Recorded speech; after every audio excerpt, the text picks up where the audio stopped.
Now you are ready to learn how your pressure cooker works. It's important that you read your owner's manual before you start.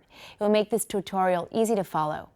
There are some really important safety features to go over as well. First, let's go over the pressure cooker's controls. In the front, you have the control panel with an LED display.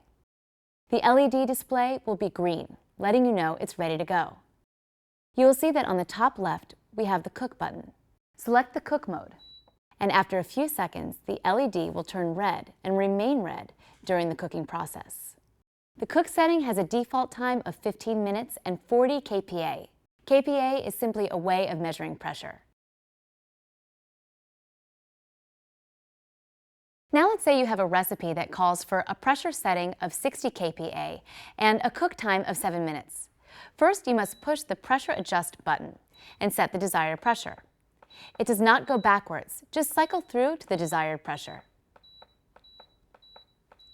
Second, to change the cook time, simply push the cook time button and set it to the time you need for the recipe. Please note that in order to get to single minutes, you must cycle past 90 minutes. After 90, it will start counting in single minutes.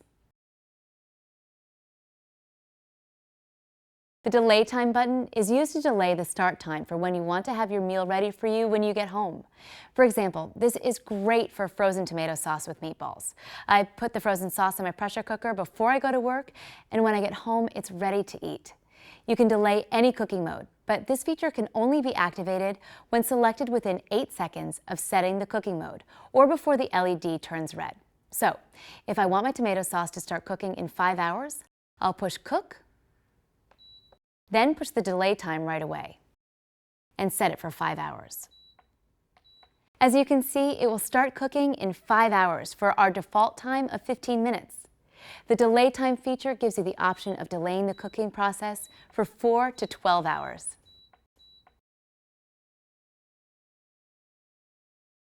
When you want to make a delicious hearty stew, you'll use the stew setting. It has a default time of 30 minutes and a pressure setting of 80. If you want to make a lighter stew, like a fish stew, you will set pressure and cook time accordingly. If you're a fan of slow cooking or crock pot cooking, you'll love the slow cook feature. My husband loves ribs, and with the Living Well pressure cooker, all you have to do is add the ingredients and place the glass top on. Now push the slow cook button. It will set to the default time of 6 hours. If you want to increase or decrease cook time, press the cook time button, and it will allow you to set from 3 to 20 hours.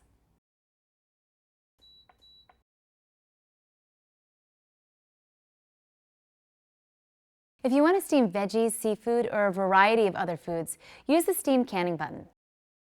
Place your food in the steamer basket, add some water, and now cover with the glass lid.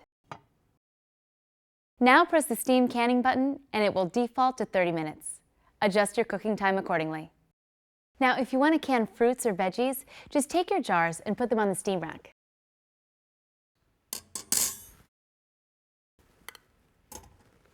Then add the appropriate amount of water. Secure the lid and press the steam canning button. Adjust to the appropriate time.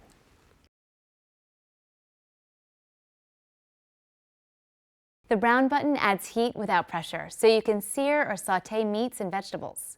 For example, if you like a little more flavor in your stew, you would first brown your meat.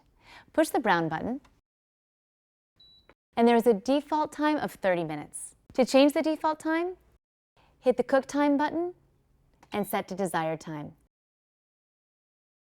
Use the glass lid to avoid splatter. If you want to stop the pressure cooker at any time, hit the Cancel Keep Warm button once, and the unit will stop cooking. The LED will go to green. Hit the button a second time, and the unit will go to warm mode and show the yellow LED.